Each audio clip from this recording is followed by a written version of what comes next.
Hello everybody, welcome to the channel. My name is Raffle and today I have another build for you, this time putting to work the new brand set with two of the most loved by the community exotics.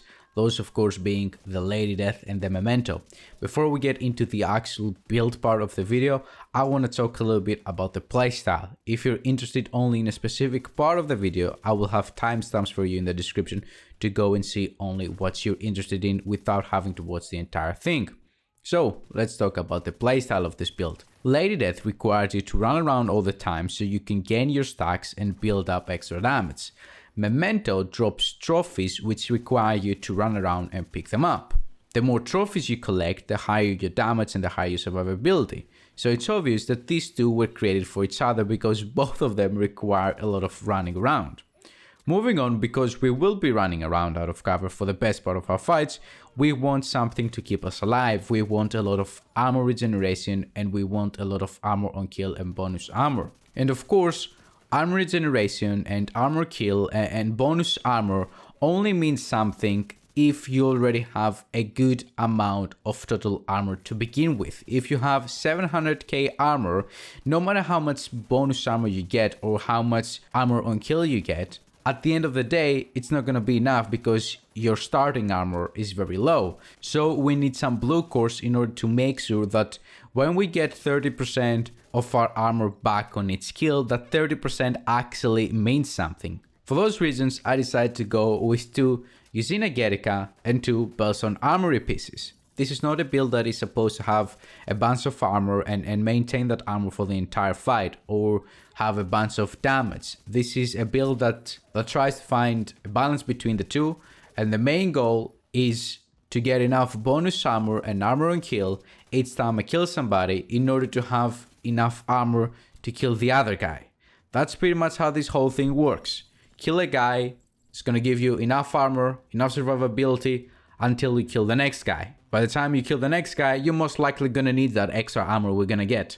Otherwise, there wouldn't be point into me investing so much into bonus armor and total armor and armor on kill, right? So let's get into more detail and see what I'm running with. In my build videos, I'll try to be as friendly as possible to new players, so I will explain everything, even if it's common knowledge for a lot of you. Starting off with the talent of the Lady Death, we have Breathe Free. When moving, gain 4 stacks per second or 8 stacks if sprinting, up to 32 stacks. Each round fired consumes a stack, amplifying damage by 75%. Kill grants plus 20% movement speed for 10 seconds. 8 stacks per second when we're sprinting means we will be running for a total of 4 seconds till we reach the max amount of stacks on the Lady Death. And here comes the Memento. Memento has 2 buffs, one short term and one long term. Both of these are equally important for this build. You get those buffs by picking up the trophies enemies drop when you kill them. The short-term buff offers plus 5% weapon damage, plus 10% bonus armor, and plus 5% skill efficiency for 10 seconds. Now here comes the catch. Those stats I just mentioned scale off depending on how many core attributes you have of each type. So for example, our build here has 4 blue cores, as you will see later. That means we will get plus 40% bonus armor with each trophy we pick up. We also have 3 red core attributes, so we will get another plus 15% weapon damage for each trophy we pick up.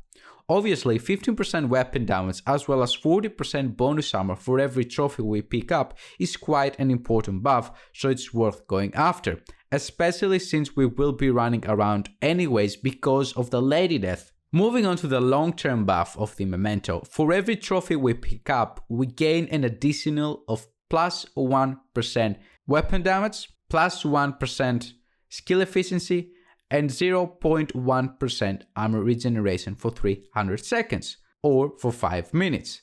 Maximum stacks are 30, so when we reach those 30 stacks, we will gain an extra 30% weapon damage, 30% skill efficiency, and 3% armor regeneration. I think it's clear why we want Memento on this build. It helps us by adding both to our survivability, but also to our damage output. Moving on to the rest of the build, we're running with 2 Belson armory pieces. For the 1% armor regeneration, so that's a total of 4% armor regeneration when you combine that with the Memento, and the 10% armor on kill. Both of our Bellstone armory pieces have blue cores on them, with the rest of the attributes being critical hit damage and critical hit chance. We're also running with 2 Usina Getica pieces for the 5% total armor, which help increase the amount of bonus armor we will be getting from the memento trophies, but also the amount of armor on kill. As I told you earlier, armor on kill and bonus armor don't mean anything, no matter the percentage of it, if you don't have already a pretty good base amount of armor in your build. And the second brand set bonus of the Usina Getica is another 10% armor on kill, so that makes it 20% armor on kill in total so far. One of my Usina Getica has a 15% weapon damage as its core attribute and then 12% critical hit damage and 10% headshot damage. I went with headshot damage because my critical hit chance, as we will talk about later on this video, is already maxed out. My second Usina Getica piece has a core attribute of armor, which sadly is not maxed out, as you can see, and then an 8% weapon handling attribute as well as a 10% critical hit damage attribute. I'm saying that my core attribute, my blue core attribute, is not maxed out here simply because later on in the video, when I get into the math part and I tell you exactly how much armor and bonus armor we get on kill and how much armor regeneration we have and all that kind of stuff, those numbers I'm gonna tell you can be increased even more if you have every blue core in your build being maxed out. The last piece of the build is a Sokolov Concern piece for the 10% SMG damage. When it comes to chest piece talent, we have plenty of options, but in my opinion, the 2 best being Obliterate and Intimidate. Obliterate will be easier to maintain since all you need to do is simply get critical hits, which we will be getting plenty of simply because we have a maxed out critical hit chance in this build.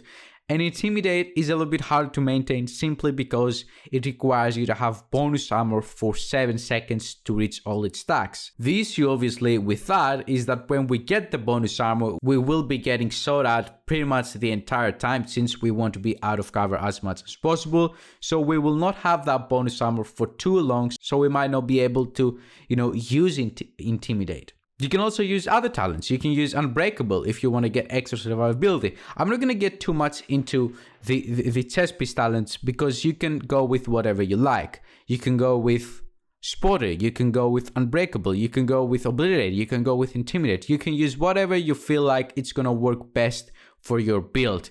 Me personally, I like Obliterate. I think it's the best one in my opinion, and that's why I'm going with it. Now, going back to the Lady Death.